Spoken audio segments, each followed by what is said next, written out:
सभी तरह के ब्लॉक्स में काम करने के बाद अब हम अपने पेजेस के टाइप की तरफ चलते हैं कि हम पेजेस को वेबसाइट पर किस तरह से प्रेजेंट करवा सकते हैं। जब आप कोई पोस्ट क्रिएट करते हैं तो पोस्ट में आपको ये सभी ऑप्शंस, जैसे कि आप पेजेस पर देख रहे हैं, ये सभी ऑप्शंस अवेलेबल होते हैं, लेकिन एक ऑप्शन इनमें से डिफरेंट होता है जो कि मैंने यहाँ पर ओपन किया हुआ है पेज एट्रीब्यूट्स के नाम पर। पोस्ट सेक्शन में आप पेज एट्रीब्यूट्स की जगह कैटेगरीज एंड टैग्स को फाउंड कर सकते हैं, देख सकते हैं।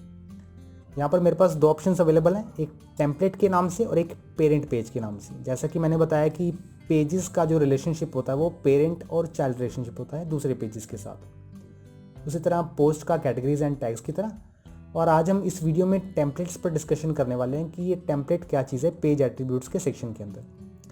पेरेंट पेज और चाइल्ड पेज के बारे में आपने प्रीवियस कुछ वीडियोस में आपने रीड आउट किया, साथ ही ऑर्डर के सेक्शन को भी। आज की इस वीडियो में आप टेम्पलेट में डिफ़ॉल्ट टेम्पलेट, कवर टेम्पलेट और फुल विड्थ टेम्पलेट, ये ऑप्शंस आपके पास थीम के हिसाब से हो सकते हैं, इन्हें आप स्टडी कर सकते हैं और इसके बारे में हम इस वीडियो में देखने वाले हैं। सबसे पहला ऑप्शन आपके पास यहाँ पर कवर टेम्पलेट के तौर पर है। मैं इसे बाय डिफ़ॉल्ट टेम्पलेट रखता हूँ और अब अगर मैं इसका प्रीव्यू देखता हूँ तो मुझे प्रीव्यू कुछ इस तरह का दिखता है। आपके पास यहाँ पर थीम का जो टाइटल है, टैगलाइन है, मेन्यूज़ हैं, सर्च बार है, सबसे मेन टाइटल माई होम के नाम से कुछ इस तरह से, और बॉटम पर आपके पास कुछ विजेट्स अवेलेबल हैं और इस तरह से business name, copyright text available है, पावर्ड बाय वर्डप्रेस। ये टेक्स्ट आपके सामने पूरे पेज पर विजिबल है, लेकिन जैसे ही मैं इसे कवर टेम्पलेट के तौर पर रखता हूँ और अपडेट करता हूँ, अपडेट करते ही आप इसका जो प्रीव्यू है वो कुछ इस तरह से अपडेट करते ही आप इसका जो प्रीव्यू है वो कुछ इस तरह से देख पाएंगे, जहाँ पर आपके पास पेज एट्रीब्यूट्स में कवर पेज का जो एक्सपीरियंस है वो डिफ़ॉल्ट टेम्पलेट के तौर पर बिल्कुल अलग है।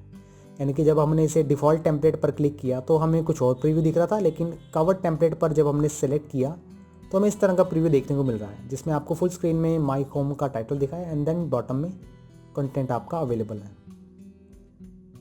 और सबसे लास्ट में जब आप बॉटम में जाएंगे तो आपके पास सभी चीज़ें एकदम सेम है।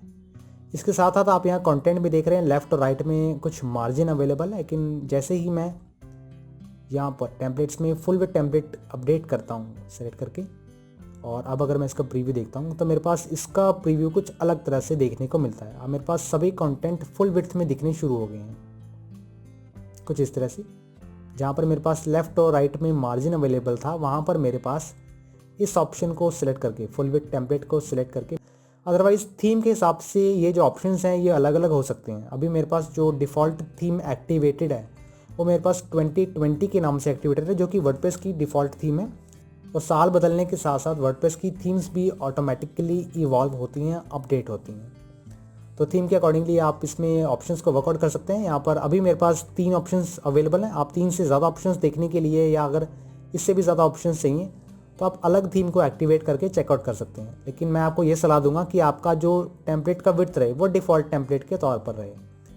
आप इसे अपडेट कीजिए और डिफ़ॉल्ट टेम्पलेट में रहने की वजह से आपका कंटेंट प्योरली एक विजिटर को अच्छा एक्सपीरियंस देता है और प्राइमरी कंटेंट जो है वो विजिटर तक पहुंचता है। और विद मार्जिन, विद पूरी स्पेसिंग मैनेज करने के बाद आप उस पेज को अट्रैक्टिवली डिफाइन कर सकते हैं पूरे वर्डप्रेस में।